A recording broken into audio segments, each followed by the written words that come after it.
So I welcome you all. Series शुरू करने जा रहे हैं हम क्लिनिकल केसेस की। आई होप आपके लिए हेल्पफुल हो। तो आज हम पहला क्लिनिकल केस देखेंगे और जैसे ही मैं केस बताऊंगा उसके बाद आपको 10 सेकंड का टाइम रहेगा। आप कमेंट बॉक्स में डायग्नोसिस बता सकते हैं। तो चलिए शुरू करते हैं। ईमानदारी से पहले डायग्नोसिस बताइएगा, फिर आगे का वीडियो सॉल्यूशन जो भी है उसका, हर केस का जो भी डिसीज़ है उसके बारे में इन्फो देखिएगा। यदि आप नए हैं तो सब्सक्राइब करना ना भूलें और अगर इनिशिएटिव अच्छा लग रहा हो पुराने वीडियोस भी देखें मेरे और शेयर करें अपने दोस्तों से। तो चलिए शुरू करते हैं। तो जो केस 01 है वो बस इतना सा केस है। बेसिकली अगर आपने अभी मेरा वो मास्टर क्लिनिकल केसेस का जो वीडियो आज रिलीज हुआ है वो नहीं देखा हो तो देख लीजिएगा। तो उसी अप्रोच से मैं आपको बताऊंगा। तो सबसे पहला आपने केस पढ़ा तो केस में लिखा है 3 ईयर ओल्ड चाइल्ड। तो मैंने आपसे कहा था आपको हर डिसीज का एज ग्रुप पता होना चाहिए।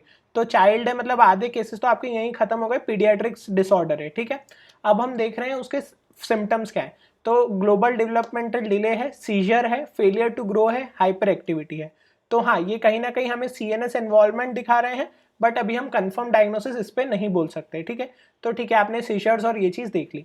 अब जब एग्जामिनेशन हुआ तो यहाँ पे कुछ सिम्टम्स देखने को मिल रहे हैं, माइक्रोकेफेली, फेयर हेयर और लाइट स्किन कलर।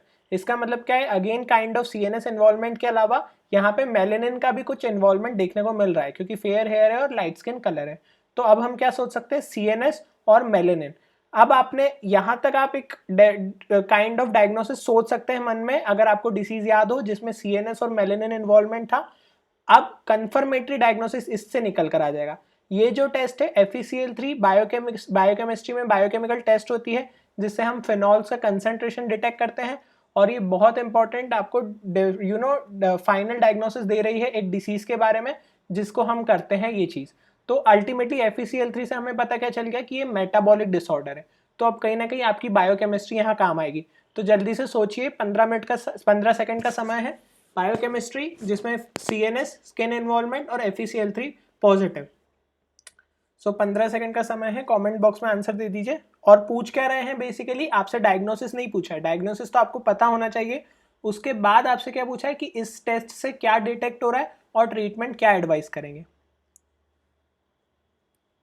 तो आप स्किप कर सकते हैं यदि आपने आंसर कर दिया हो तो चलिए अब शुरू करते हैं डायग्नोसिस से। तो डायग्नोसिस में आपको क्या देखना है, जैसे मैंने आपसे कहा डायग्नोसिस इसका है फिनाइल कीटोन्यूरिया, ठीक है। ये कंफर्मेटरी डायग्नोसिस है, क्योंकि मैंने आपको फिनाइल कीटोन्यूरिया जब वीडियो बताया था तो मैंने आपको क्लिनिकल सिम्टम्स बताए थे और मैंने आपसे यही कहा है एक पेज में डिसीज को सम अप करना सीखें। तो क्लिनिकल सिम्टम्स आपको यहाँ पे मेंटल रिटार्डेशन, ग्रोथ फेलियर से लेके हाइपोपिगमेंटेशन, स्किन इन्वॉल्वमेंट। तो इससे आपको पता चल गया कि सीएनएस और स्किन इन्वॉल्वमेंट था। इसका क्या रीजन था ये मैं आपको डिटेल में एक्सप्लेन कर चुका हूँ, ठीक है। तो पहला चीज आपको यहाँ से ये खत्म हो गई। अब आपने डायग्नोस करा पर आपसे डायग्नोसिस नहीं पूछा है, आपसे पूछा FeCl3 टेस्ट के बारे में। तो क्या होता था, फिनाइल कीटोन्यूरिया का थोड़ा सा और बेसिक बताऊं मैं आपको। तो फिनाइल एलेनिन जो एक्यूमुलेट होने लगता था उससे अल्टरनेट पाथवे में आपको ये सारे कीटो एसिड्स दिखते थे। तो कौन सा कीटो एसिड, आपको 4 दिख रहे हैं यहाँ पे, पर क्या चारों आपको दिखेंगे, तो उसमें बस यही पूछा है कि क्या FeCl3 टेस्ट हुई तो चारों दिखेंगे। तो नहीं, ये चीज आपको पता होना चाहिए कि जो हमारा FeCl3 है बस उसके साथ फिनाइल पायरुवेट ही रिएक्ट करता है। तो this is the crux of the question, सिर्फ फिनाइल पायरुवेट है उसका आंसर। यदि आप सारा लिख देंगे तो क्वेश्चन इज रॉन्ग, ओके। तो ये चीज समझ में आई।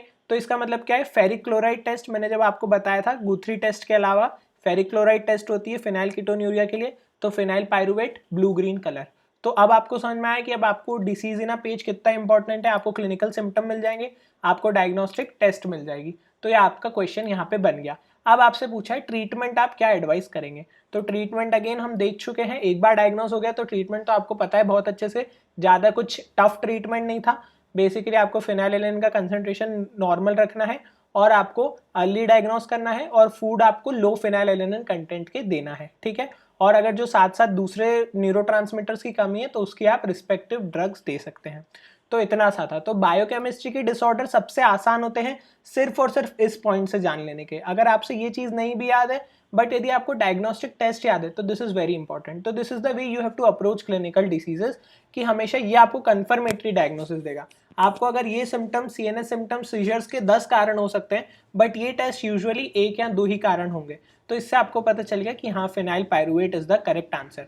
So I will see who have all written the correct answer, that is phenyl pyruvate, and then we will try once we reach a good number of clinical cases to declare the winner. Okay, so again you can watch the older videos and you have to also watch this phenylketonuria video to revise the concept, and then you can learn more. So stay safe, stay healthy, and keep learning.